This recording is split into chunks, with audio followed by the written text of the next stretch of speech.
To me, finally getting a statewide assault weapons ban passed was bittersweet. What if it had happened a year earlier? Could we have prevented all of this pain and anguish? Highland Park now less than a month away from marking 1 year since the July 4th parade shooting that left 7 dead and injured dozens of others. It happened amid the mayor's longtime fight against assault weapons and played a major role in prompting Illinois lawmakers to pass a ban on assault weapons. But it's a fight that the mayor says is far from over. In part 2 of his special report, Anthony Ponce sits down with Highland Park Mayor Nancy Rotering. At the beginning, we were so jubilant. It was perfect weather. We hadn't seen the parade for 2 years. A packed parade route, families, flags, and joy until 10:14 a.m. when the shooting started. I'm a mother of band members, and I remember turning to the city council members walking with me and saying, that's so odd that the music has stopped. Highland Park Mayor Nancy Rotering vividly remembers how the children seemed to comprehend what was happening before the parents and grandparents. Their kids immediately reacted because we've been training these students, these children, their entire lives for what happens when an active shooter comes into your life. But for those of us who are older, this isn't something we've been trained for. Even heading into that tragic day, mass shootings were top of mind for Mayor Rotering. Uvalde had just happened 6 weeks earlier, and she had just penned a letter to the president and the Speaker of the House urging a federal assault weapons ban, similar to the one she helped pass in Highland Park a decade ago. When the governor came to bring his condolences within an hour or two after this tragedy, I showed him the letter and I said, is this enough? When is it enough? When can we take this action?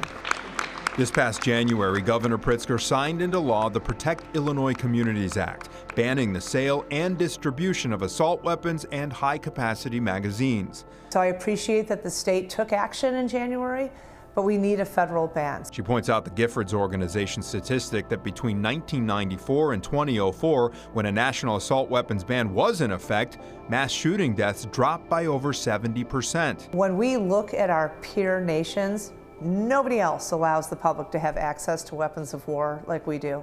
That message, she says, has fallen on deaf ears, some of them in Washington. Right after the shooting, she testified to the Senate Judiciary Committee, which includes Texas Senator Ted Cruz. It seemed as though he wasn't listening at all. He was busy doing something on his phone, and then kind of brushed us off like, well, that's just, you people live near Chicago. A, how obnoxious and rude to people of Chicago, also dealing with the terror of ongoing gun violence. But B, to be just like so dismissive of what we were trying to say. And back here in Illinois, a coalition of roughly 80 sheriffs and state's attorneys vowed to refuse to enforce the assault weapons ban, something Rotering calls a dereliction of their duties. They are hired and elected to enforce the laws that the state passes. But despite the numbing effect of just how normalized mass shootings have seemed to become, Rotering does sense a pendulum shift, with Washington state recently becoming the 10th state to ban assault weapons. It says to me that we have an opportunity here as a nation to take action. So let's get it done. In a few weeks, Highland Park will mark 1 year, not with a parade, but with a community walk.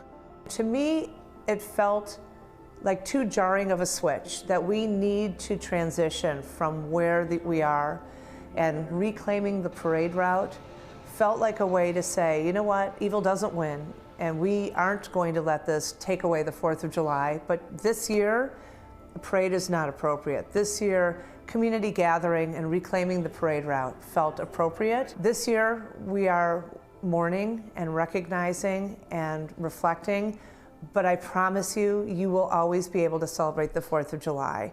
This year's remembrance will include a moment of silence at 10:14 a.m. for the 7 lives taken, and it'll be live streamed for those residents still not ready to be in a crowd.